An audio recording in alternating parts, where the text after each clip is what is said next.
Halfway through his meal, the prisoner suddenly put his spoon on the floor. As half of the spoon was covered with shadows, the prisoner pondered. He kicked the spoon back into the light, then he blocked the spoon with his foot. At that moment, the guards came to collect the utensils. Carelessly, he takes away the food bowl without looking at it. He didn't realize that he was leaving the inmates with an escape tool. When the guards left, David took the spoon handle and sanded it against the rough ground, until the edge of the spoon handle was sharp enough. He immediately shoved the spoon into the crack of the door. As the spoon continued to scrape, a strip of wood was scraped off the door. David carefully cleaned up the chips on the floor, so that the guards wouldn't find out. He blackened the paper. Then he dipped the paper in some water and stuffed it into the cracks of the door. After a few days of hard work, David had scraped the entire board thin around the edges. He felt the board loosen a little, so he tried to pry it off the door, but to his surprise, the spoon broke with a little force. One spoon wasn't strong enough. He had to find a way to get another spoon. The next day, when the guards weren't looking, he stole a spoon from outside the kitchen. This time he pushed both spoons into the cracks in the boards. Then he pried, but instead of prying the door open, he made a gap. David quickly patched the piece of wood back together.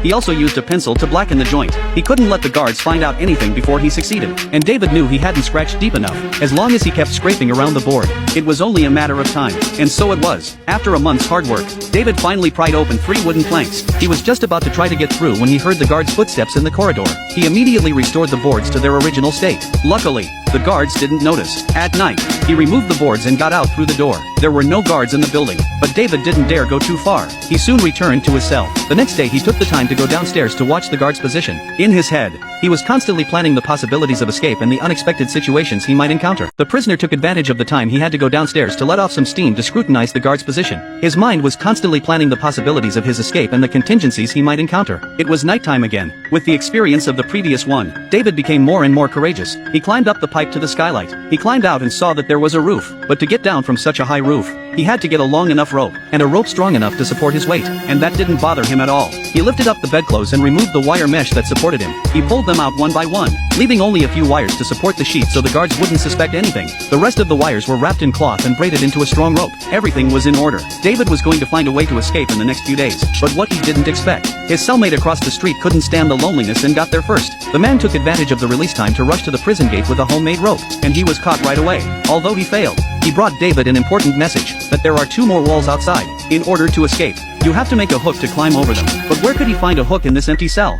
One of his cellmates reminded David to look at the light stand. Back in his cell, David immediately set his sights on the lampstand, but it was too high for him to reach. David quickly came up with a solution. He put his bed up against the wall. Then he stood up and removed the lampstand. Using a spoon, he removed the screws that held it in place and got 4 bars. Then he used the handle of a garbage can to bend the bars into the shape of a hook. Then he fastened the 2 parts together with wire, and made a loop at the end to attach the rope. He hung the hook from the window to see if it could withstand his weight. His hooks proved to be very reliable, but there was one problem. With 3 high walls, he'd have to make another hook, but while he had the hooks, he didn't have enough fabric to make the rope. Fortunately, he soon received winter clothes from his family. Without thinking, he tore them all into small strips. He planned to weave them all into rope. An old man next door admired David's courage and gave him his coat. So far, everything was going well. David planned to break out as soon as the second hook was ready. But before he could finish, the warden suddenly called him into his office. This prisoner spent 5 months planning his escape, but just before the operation, he suddenly received a death warrant. What's even harder for him to accept, a cellmate was added to his original cell. His escape plan was completely disrupted.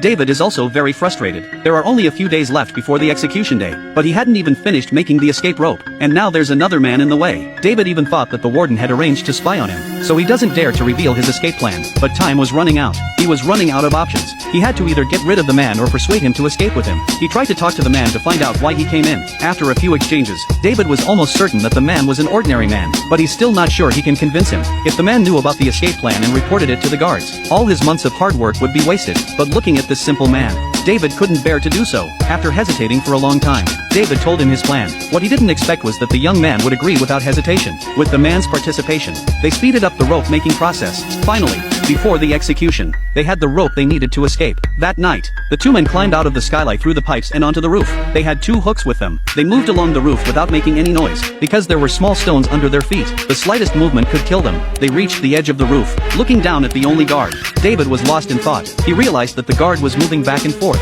but he wouldn't even come close to the corner, so he chose to descend from here. He hung a rope over the edge of the roof and landed on the ground. Once on the ground, he didn't rush forward.